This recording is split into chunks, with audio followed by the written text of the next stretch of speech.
Altså, vi to er homoseksuelle. Ja, det er jeg. Nej. Vi to er homoseksuelle, kan man sige. Og Jeg legede altid med Barbie-dukker, der var lille. Det gør jeg faktisk havde også. tonsvis af Barbie-dukker og Barbie-tøj. Jeg var helt slugt af det. fedt. Jeg er der med Action Man. Action, Ja, hold da kæft. Det er jo rigtig frækt. Han var lækker, han var Action Man. Han var bare sexpack på dukken, ikke? Ja. Jeg elsker også at lege med de her Barbie-dukker, der kunne være gravide, hvor de havde sådan en baby inde i maven. Gud, der har ikke prøvet. Hvad hed det? Det var bare en Barbie-dukke, der kunne have en baby inde i maven. Okay, det har jeg aldrig prøvet. Det har jeg aldrig hørt før, men første gang, jeg sprang ud på den måde, det var igennem min telefon. Ringte til min mor. Var du ikke også totalt lettet over det? Ja. Altså sådan, det var ligesom om... Nå, og så sagde jeg til min mor, sidder du ned, eller står du op? Ja, jeg sidder ned godt. Så vil jeg lige sige noget i telefonen til dig. Jeg var lidt meget nervøs, så jeg reagerede, ikke? Og så sagde jeg til hende, mor, jeg håber ikke, du bliver ked af det eller sur, hvis du må meget gerne, hvis du er. Altså, jeg vil bare sige, at jeg sprang ud, og jeg er homoseksuel. Det var lidt stille og rør og let, ikke? Altså, er du der, mor? Og så jeg var sådan lidt, nej, jeg har sagt det forkert, ikke? Og det er nervøs, så sagde hun til mig, og så sagde jeg sådan også, er det okay, jeg er homoseksuel, sagde jeg til hende. Og så sagde hun sådan, ja, det er helt i orden.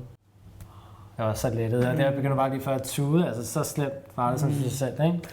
Og vi snakkede meget om det, og så sagde jeg til min mor, jeg tør ikke engang at ringe til min far og sige det jo. Så jeg ved, ens fader kan godt være skide sur, ikke?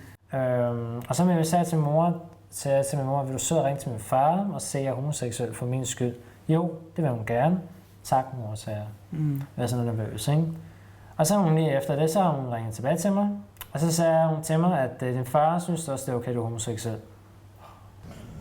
Jamen altså, jeg har jo også prøvet altså det der med, inden jeg sagde det til min mor, at jeg var til mænd. Så inden det, så var jeg jo også, jeg skulle udforske nogle ting, ikke? Og det gjorde jeg blandt andet med, når jeg kom hjem og gå min mors brudekjole. Så hver gang jeg kom hjem fra skole, så skulle jeg have min mors brudekjole på, for jeg synes, den var så flot.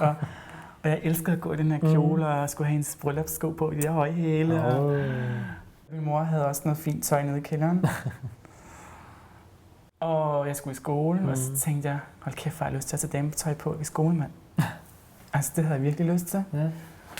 Så det gjorde jeg. Jeg tog noget dametøj på i skole og høje hæle, og kom med derind i klassen, og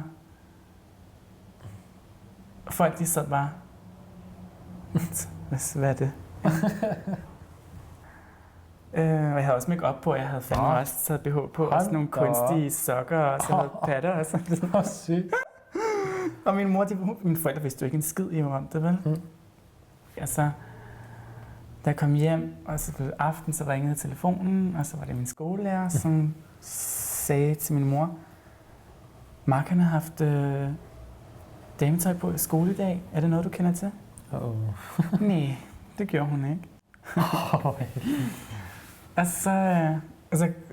så sagde min mor heller ikke så meget til det andet, at Mark, du skal ikke dametøj på i skole, og jeg vil gerne have din nøgle. Okay. Min nøgle? Ja, du må ikke, jeg vil ikke have, at du er i huset, når vi ikke er hjemme mere. Nå, okay. Så nu var det ligesom slut, ikke? Og altså, et eller andet sted, så var det også nok, fordi jeg skulle bare finde ud af, var det jeg godt kunne lide, ikke? Eller hvad var det? Og, altså, jeg har jo ikke gået i det siden.